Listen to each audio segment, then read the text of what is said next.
Hey there, folks. I want to talk about a video game. One that I was enjoying quite a bit, till I pretty suddenly wasn't. Boyfriend Dungeon. There's a handful of you who might be confused right now. No, this is not a re-upload. This is more of a remake. I took down that video and I'm reshooting it because I accidentally misgendered one of the characters for a chunk of it. I did eventually correct myself in video, but the thing is, I did the misgendering for a long enough period that I don't think anyone would have been wrong for just bailing if they already knew the game and realized that I was doing it. So even though while I did catch and eventually correct it, I didn't want to refilm the thing and I put it up as is, thought, maybe this will be okay, but I realized pretty quickly, no, it actually isn't. So I'm doing now what I should have done in the first place, which is to reshoot it. Because I'm human.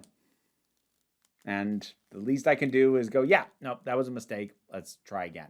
Still got the same complaints, though. None of that's changed, even though I saw some people in the comments arguing with me with my major complaint. But we'll get there. Boyfriend Dungeon. I played this on Twitch for a bit, and this is a neat idea. It is a combination isometric dungeon crawler hack and slash with some roguelike elements insofar as the procedural generation of the dungeons, mixed with a dating simulator. Because this takes place in a world where certain people can become weapons. And so while you can grind for traditional XP, that really only ups like your HP stat as you level up. The way you get a lot better is that you go on dates with your weapons so that you improve your relationship with them, and that unlocks new abilities that you can use in the dungeons. It's just a fun idea. It's just a fun mashup of concepts. And it's the kind of thing that I think works really well, especially for someone like me who likes dungeon crawl hack and slashes, but can get bored with them pretty quickly. And this isn't the deepest dungeon crawling hack and slash in the world. But also someone who can have some fun in dating simulators, but often doesn't get on with them very well. Mixing these two things up and doing each of them pretty well, not amazingly, not well enough that either side would carry its own game, I don't think, but doing them well enough that each side can carry half a game and you cut between them so that one side doesn't start to burn me out. Yeah, actually, they balance that pretty well. As far as the dating sim side of things goes, I think there's a nice mix of characters in terms of personality, body type, also genders. Like my go-to, Valeria, the dagger girl. Oh, I liked her a lot. There's also Seven, who's kind of a K-pop band member.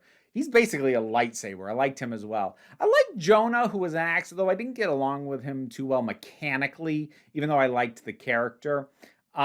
That's in contrast to Rowan, and I was kind of iffy on their personality. They were a little bit more just, I don't know, confrontational than I tend to care for. I think I like them mainly for their crow, but I did really like their weapon. They're a scythe, and I like them a lot to use in combat. So it's just fun to see that balance. In terms of the other ones that I had unlocked at the time I stopped playing the game, you've got characters like Sunder, who's the kind of character I tend to avoid in dating sims, just because it's just not for me. I don't think it's a problem that he's there, and I understand the appeal of a character like that to other folks, but just super not for me. Red flags for days. Not interested in that guy. And then there was, what was it? Isaac, who was a nice enough guy. Major daddy issues. Like, everybody's got some issues, but looking at his issues, I'm like, I think I'm the least interested in seeing you process your issues of anybody here. Then there was a character, Eric, who, wow, he's the worst. The thing is, though, I'm pretty sure that's by design and intentional. He's not a weapon. I don't think he's dateable.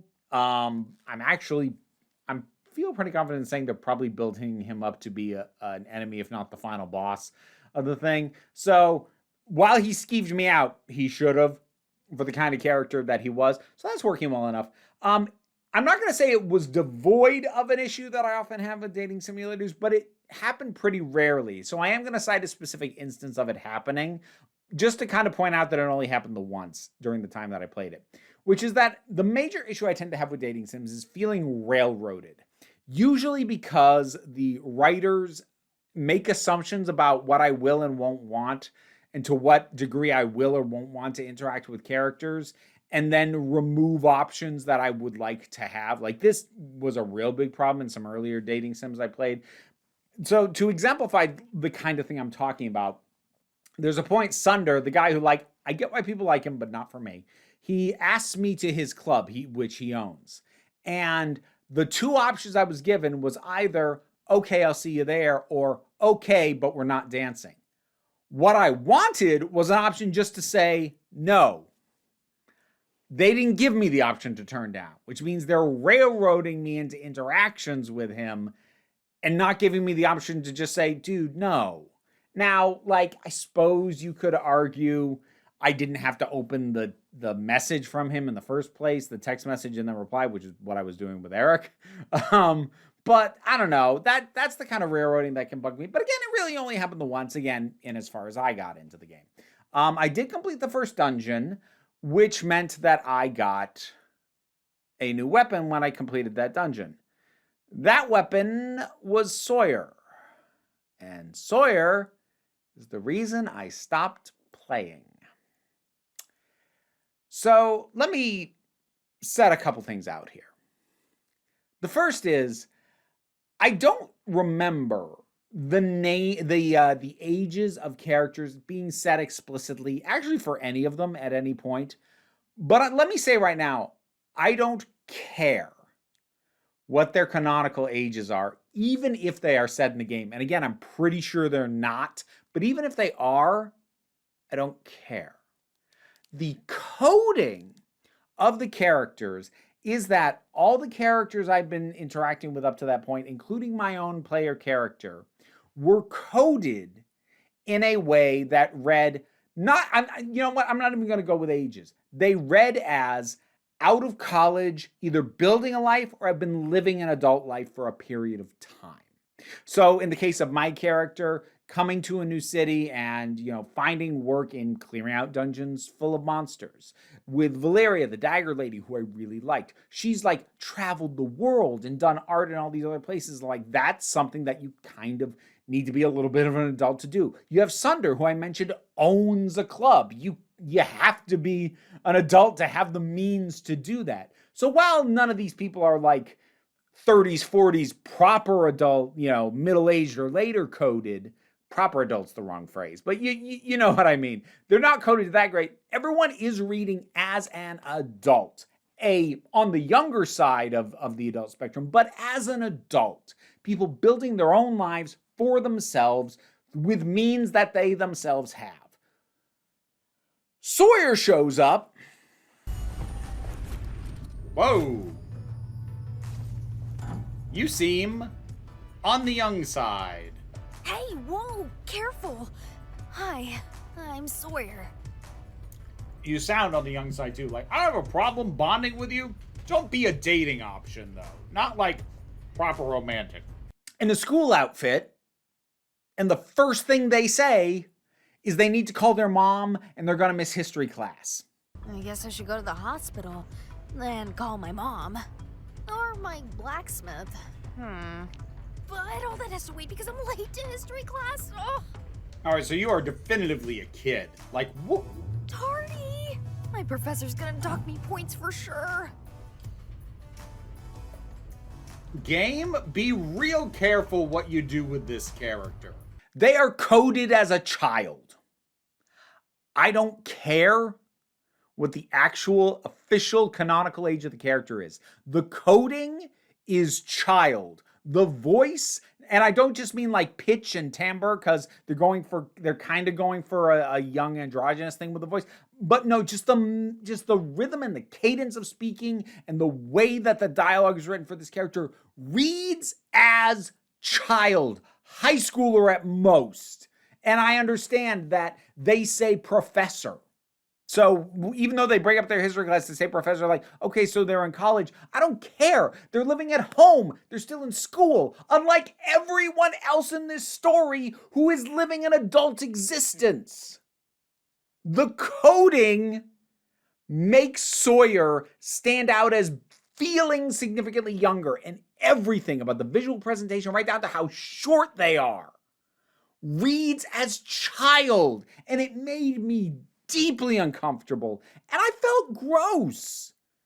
And my problem isn't even necessarily that Sawyer is there, but specifically the fact that I know they are romanceable. And I even said at the time that I bailed on the game that, maybe I could do this if it was more set up that I could go fully platonic. But the thing is, even if that is an option, which it might be, I don't know, it's still using the language of the little excited hearts around their head and the term love rank. And given that at this point I'd already frickin' slept with Valeria, it's not explicit, it's not an explicit kind of game, but that was very clearly what had happened. Knowing that that's part of a track with the love rank of another character, just seeing that phrase in relation to Sawyer made me feel gross. The entire energy this was giving, and especially as people tried to defend it to me in the comments, the entire energy this thing was giving was those animes where there's like a 2,000-year-old forest spirit, but it's in the body of a frickin' 12-year-old. It's giving that energy, and it made me so uncomfortable just knowing that they were there. And I couldn't even excuse it with the absurdity of everything else, because the game's absurd. There's a cat. There's a cat who can turn into like a set of claws, and you can go on quote-unquote dates with the cat, but that's clearly not even slightly sexual, and that to me is absurd enough that I can divorce from the idea that it's actually implying I'm becoming in romantic love with a cat. I can't make that leap. It's too absurd. Sawyer doesn't have that level of absurdity where I can be comfortable with them. And it just ruined the game. I had to walk away. I'm like, I was having a lot of fun, and now I feel gross. And look, if this is not a turnoff for you, if that's not a reason for you to shut off the game, that's fine. That's fine. I'm not judging you as a human being. You are allowed to have your own. This is what I have referred to elsewhere as the ugh factor. And everyone has their own lines for what crosses the ugh factor. And if this doesn't cross yours, that's fine. That's fine. I'm not mad at it, like, for existing at all. How dare you? I'm not clutching my pearls. This should not exist in the world. But for me personally, and my tastes that nobody else gets a say in, I felt gross. This crossed my ugh factor. So I had to bail. And if it doesn't cross yours, heck, if you pursued Sawyer in whatever capacity you chose to do that, and you liked that story, that's fine. You do you. But it grossed me out that the game was giving me the option to do that. It became a game that I no longer wanted to participate in at that point. Not a game that I think shouldn't exist, not a game that I think is somehow morally reprehensible, but a game that I no longer wanted a part of. And it was a game I'd been enjoying for, 8-10 hours up to that point. So it sucked. It sucked. Unlocking Sawyer sucked. So, yeah. Ah, well. Boyfriend Dungeon. Have you played it? Did you enjoy it? Honestly, I hope so. Like, even when I don't like a thing, I don't want other people to not like it. It's not fun to not like things, especially when it was something you were liking. That's not a fun experience. I don't wish that on anybody. But whatever your thoughts might be, drop them down in the comments. Let's talk about it. Patreon pays the bills and enables me to do this as my living. Even if you can't support me that way, like, share, subscribe. Those will help me out. Don't worry too much about it, though. Take a relaxed attitude around here so you can just come on back next time you need a break. Bisexual finger guns. My wrist cuff is snapping. What am I doing? And now to thank my highest supporting patrons: Robin Moore, Zubin Lutfulla, Goddess Elida, Welsh Wrestling Geeks, Oliver B., Melissa Pedersen, Turok, the thing that goes doink in the anime, Gene Foray, Movie Turtle, Ulrich Bogdan, Loki Eris, Melinda Walters, Auntie Kate 808, Becky Sparks, Trixie Scrabbit, Angry Kasparov, Dave Hall, White Bearish, Rosalind Bennett, Pal Barabajagal, Mira G, and Sir Didymus is my favorite. Oh look, you actually get a face this time and not just butts.